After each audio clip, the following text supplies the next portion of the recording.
Isa ka ba sa mga kalimutin pagdating sa username at password katulad na lang sa Facebook, TikTok, Shopee at iba pang social media platform? Alam mo bang makikita mo lang ang username at password sa iyong cellphone? Ang gagawin lang natin ay pumunta tayo sa settings ng ating cellphone. Ayan, kung nasa settings natin ng ating cellphone, hanapin lang natin yung Google. So kung mahanap na natin ay pindutin lang to.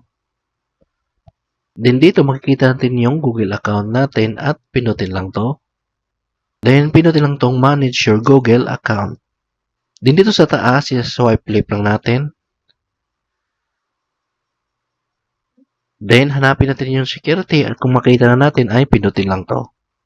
Then scroll up natin sa pinakababa. Ayan, so dito sa pinakababa, makikita natin dito yung password manager at pindutin lang to. So kung mapapansin nyo, andito lahat ng account ko, may AirAsia, Facebook, saka PayPal. Then susubukan lang natin tong Facebook.